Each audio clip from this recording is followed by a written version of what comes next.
Well, no, we don't need the chairs. Thank you all for staying over for the Q&A. And thank you, Karabo, for this film. This is, I think, my 5th time watching it. And I had the best time sitting next to the sound engineer. He had the loveliest time. And it's so wonderful to kind of experience this film in different contexts. The first time I saw it, I was in my living room, and then we had a chance to screen it in Rotterdam, and then now here. So it's always such a discovery every time I watch it.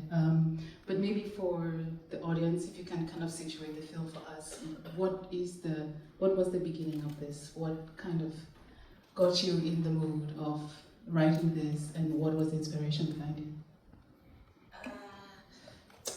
I've since had to kind of refine the answer to this question. Perhaps I found it, you know. The idea kind of was born out of observing my mom. She's very funny. She has a lot of energy, very opinionated, you know. She's a strong mom, but challenging as, you know, it is with like mom and daughter kind of relationships, you know. She's very well loved, but I'm always kind of very critical of her, you know, so it's like tense. So one time I had quite extensive surgery, and I had been living it up in Johannesburg, working as like a TV maker, obviously living alone, as one does in whatever, one's youth, maybe not so young. But I had to go back home to recover from surgery for 6 weeks, and I was kind of held hostage to this woman's love, smothering care. She's also like a nurse, so there's a lot like of, it's very hands-on, you know? And also I was observing her life, without me, I guess. I hadn't been living home for a while, you know, there are lots of people coming in and out in this way, and a lot of intrusion, you know, which was interesting and very different from my life, or what my life had become, you know. So it was kind of like paying homage to that relationship and kind of questioning this kind of individualistic living that is success defines, or how we know success, yeah, basically. I think also the you know, kind of this central theme, which is this very difficult relationship between the mom and the daughter, but also the dream of a new country per se, and the dream of making it out of whatever circumstance, making it out of the hood, if I would, you know, in the context that we're in here now, but. Maybe if you can speak to us a little bit about that, or the kind of experience of how it was for you, like to have kind of the idea that everything was now open for you in this new South Africa, and then kind of hitting that corporate wall, perhaps, or I mean, in your case, it was the film industry. But maybe if you can help the audience a little bit in this context around what it meant for her to leave the small town of Thorntree and then try to make it out into the big city of Joburg, and what that meant for her, but also the mom, because I guess it's this sacrifice that the mom mentioned during that really lovely interaction between the two of them. So if you could speak a little bit about that context around the idea of making it. I guess in South Africa, we were under apartheid, a term that we are very familiar with, and you know, it's quite contemporary, sadly. I guess we say it ended in 1990, when Mandela was freed and we were supposed to be kind of live happily ever after, and walk into the rainbow. We were called the Rainbow Nation, all together, and it was supposed to be quite rosy, but it didn't quite work out that way. As you know, oppression takes a while to disappear, if it ever does, you know. So it was kind of like commentary on my mom's generation. She was born in the 40s. I think she was born in the same year as like apartheid officially, you know. So she lived her entire life hoping for freedom, and I guess for her children, which would mean a very different life from hers, one that is better, you know. It so turns out that things don't work out that way, you know. There's something that happens in South Africa and in the world where very few of us, especially like Black people, are allowed into these spaces. So we're always kind of outnumbered, and they oppress the spaces still, you know, which is kind of this character's life. She's alone and lonely, and she's kind of thrown under the bus by this mentor. She's kind of left without community that she left back home, you know. So a lot of life is around the one, you know. So I always compare it to Beyonce. There can only be one Beyonce, you know, or Rihanna at a time. There's always like one place, you know, one place at a time. It's not like communal or community success, you know. So the system is really not working, I guess. So that's kind of commentary on that. I don't know if I answered it. Can really go on. No, that it's, and that kind of pressure of having your parents' dreams on your shoulder and, you know, having zero choice of making it, like that's what you have to do. And also, I think also an interest and to have this really wonderful performance by Monyane. You know, it's really incredible to have seen what she brought to the screen. Can you tell us a little bit of the character? Because when I was watching it, I thought to myself, like, it's so rare to see a kind of a very complex African woman, but also troubled, but doesn't necessarily also get a happy ending, and she doesn't seem to have a lot of friends, and, you know, she also has this addiction, but you kind of portrayed her in a very complex but also real way, and I wanted to know how you worked with the character, and when you wrote the character, did you have, and how did you also collaborate with the actress to kind of bring this character to life? I always thought about the term black girl magic, you know, that we're supposed to be like these perfect beings, and it's a really tough place to be. Like, I guess there's magic and there's also other stuff, you know. So I was trying to create the antithesis of black girl magic, or the real, not just a black woman who's complex, who's a little bit shit, who's, you know, vulnerable, who's so many things, you know. I feel like sometimes representations can be either quite stereotypical, or we swing to the opposite where characters are perfect and like they're flawless, and it's kind of boring, and it's it doesn't leave room for just normality. I feel like there's something quite revolutionary about showing normal black life, especially normal black woman life, with all its flaws. It's a little bit, it's got pee, it's, you know, it's a little bit imperfect, and I think there's something quite powerful about that. Mona came in with a story of her own, some interesting backstory with her mom. She had her own sabbatical, you know, so I was kind of lucky to harness her darkness, I guess. But we played along very well in working on the script for her to arrive to her own experience and to meet mine. And I have to kind of clarify, my mom is not here, sometimes she's in the room, and I have to say none of this happened to me at all. This is like, I'm a writer, fiction writer, this didn't happen, you know? So we played around, yeah, with the character a lot. She brought a lot to the room, to the table read, a lot to her collaboration with Mom Clementine, the woman who plays her mother, and brought a lot into just making, yeah, the script work for her. There were limitations. She'd go too far, they'd be like, lady, no. It's not that dark, you know what I mean? But yeah, she did very well, yeah. I will ask the last question and I will give it up to the audience. I think also one of the things that I did appreciate about the film, besides also having this very complex character that is just very real, it also this really wonderful depiction of the men in the film, and how they're just there, and it's particularly, yeah, because there are some good guys out there, but also it's very rare to also see this kind of like African men also portrayed in this way, particularly the mom's boyfriend, who seems very loving and very patient and just kind of really there for her. How was that a very intentional thing behind the kind of portrayal of the men in the film? I always think if there's some sort of integrity in representation, which means kind of creating complex characters. I know I'm repeating myself, but the effect is that even the men, you know what I mean? I wasn't necessarily going like on a mission to say, I'm going to show good men, maybe. I mean, I really was very intentional in not showing violence or, you know, assault. Like, I didn't want to do that kind of stereotypical representation. I'm not really particularly interested in it. So that helps, but also kind of portraying complex characters like Batome, who has his own hang-ups, you know. But he's sweet, he's kind of considerate, and he's shaped as well, you know. So, so I guess yeah, I was trying to be fair in representing these characters. The mom's partner Gabriel was very intentional because I'm kind of obsessed with older black women also being kind of sexual and sensual and loved and not just like kind of cleaning dishes and stuff. The thing we keep seeing, you know. So I'd like to continue portraying kind of love or black love and like especially with older women as central characters. So yeah, that was very intentional. Any questions from the audience?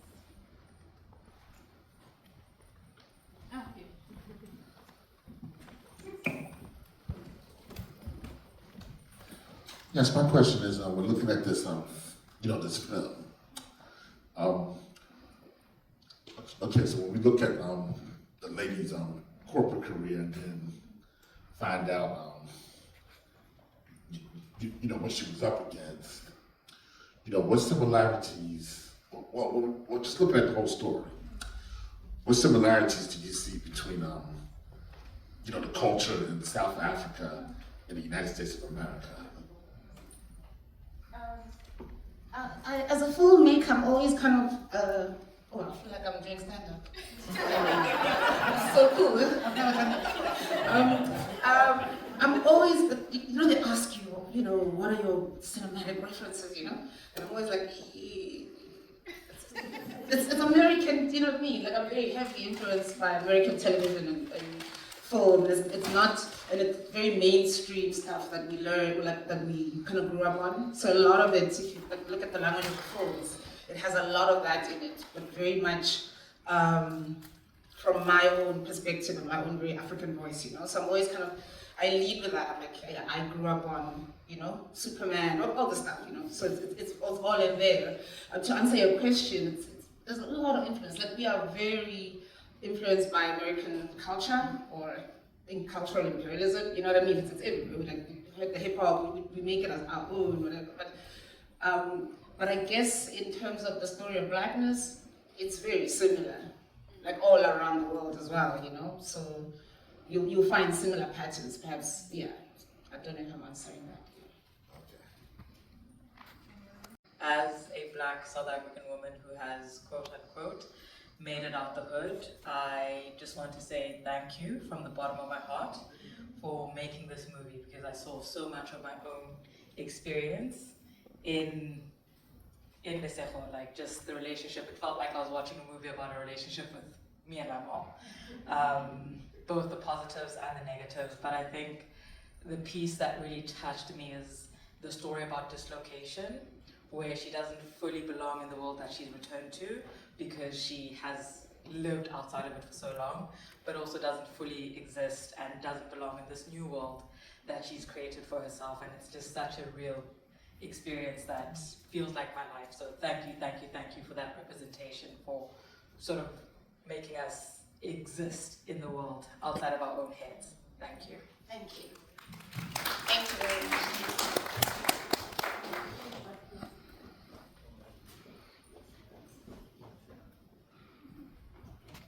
Vilified in the press, and it would be this whole thing, and we'd see her lifestyle, how she didn't make any of this money kind of thing. And I feel like the ending you chose for that story was kind of ambiguous, which I thought was very interesting. If you had anything more to say about why you chose to do it that way. I was always there was a question that came up, did she or didn't she? Did she? So I wanted to keep it quite ambiguous, quite deliberately, that the conversation didn't focus on did she or didn't she, It had to be about Doris's disappointment, So I didn't want to have this economic what do you call it, banking scandal thriller. I wanted it to be almost like a setup and have the relationship be a major part of, or the biggest part of the film, Whether she did it or not, it was about what Doris thinks of her now, or about the disappointment, yeah. But you're also right about, because this character was based on the there's always a black woman.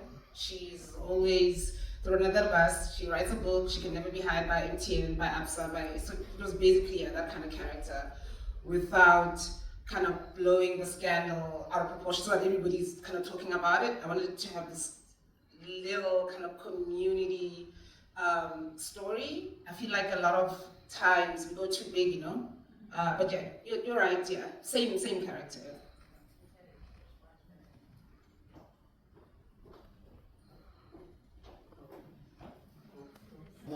Black woman from America, I felt all the stages of the main character's push and pull.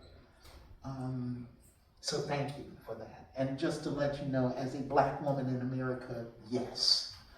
On the other side of that, what is the message that you really want for young Black girls to take away? I do see a continuation film based on how you ended it, but what is the message that you want young Black girls to take away? It's a difficult one, and not. It's always a little bit, it feels like a lofty filmmaker kind of idea, you know? We never trying to solve problems, but ideally it would be perhaps thinking more about the value of community or going back to togetherness. I think we live in a time where we realize that we have to kind of band together. It's also sounds very idealistic, but I do believe in it, that the systems that are kind of in place are not working for us. We would be fitting into places that are not for us. You know, I think we need to rethink what success means, you know, and I think it's more communal. I don't know. Perhaps a hybrid thing, I don't know. But yeah, thinking more about not being so individualistic, I guess. So my question? Well, first off, No, nothing yet. I guess being at BlackStar is part of, you know, exhibiting and seeing if it works with the audience or whoever's interested. So nothing yet. The music, yeah, very deliberate. I had Monyane compose a lot of the original score. He's an incredible pianist from South Africa, really incredible jazz musician who comes from a kind of heritage of jazz music. He's also very versatile because he does electronic music, you know. He did some piano track, or, you know, he did a Bacardi track. He could do kind of anything, you know.